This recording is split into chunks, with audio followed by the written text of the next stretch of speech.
Glenda took her husband Peter to the airport, but he never got on his flight.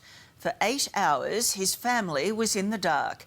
They had no idea where Peter was until they were told the devastating news. Surrounded by his 10 grandchildren, is right where Peter Ridgway loved to be. Everybody clap. We were married 47 years, together 52 years. You miss him? Yeah, I do. Every day.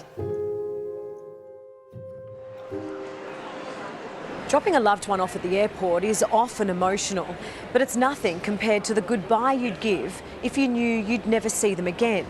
Glenda had no idea when she dropped Pete he would be dead within an hour, and it would take almost 8 hours for anybody to notify her.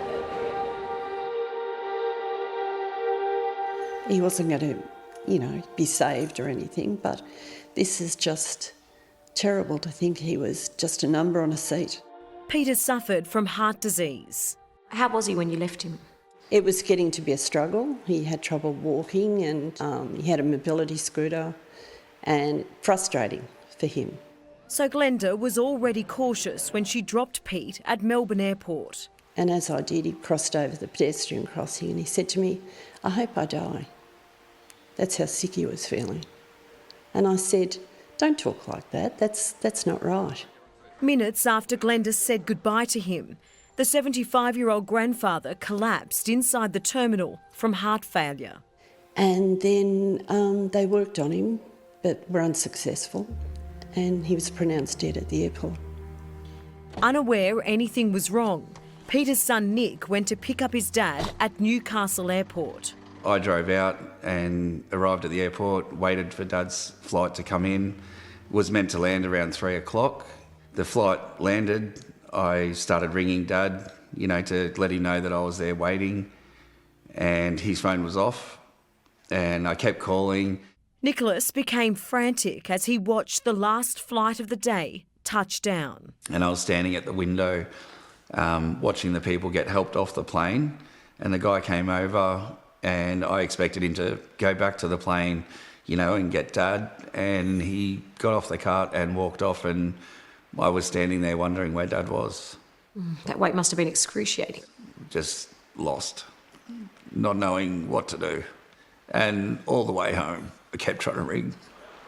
And we all started to panic, and we decided we'd ring Jetstar and Melbourne Airport, Victoria Police, Federal Police. No one could give us any answers. Jetstar, I just gave them a description, and they said they'd get back to me.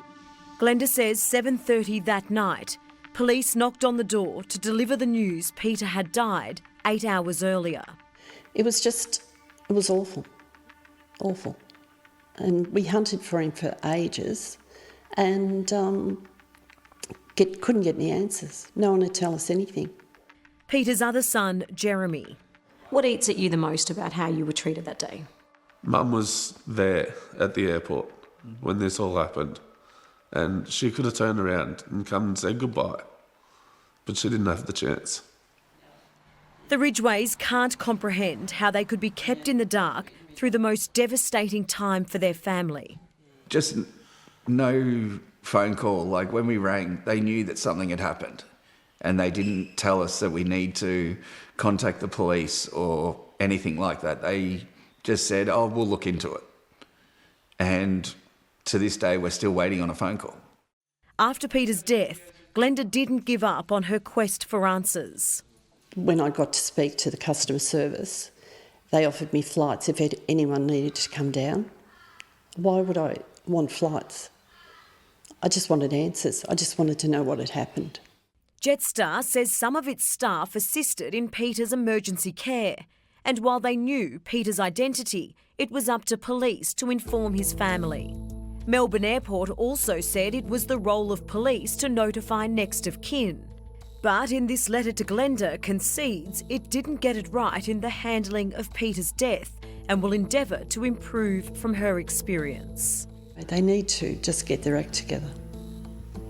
I wouldn't like this to happen to another family.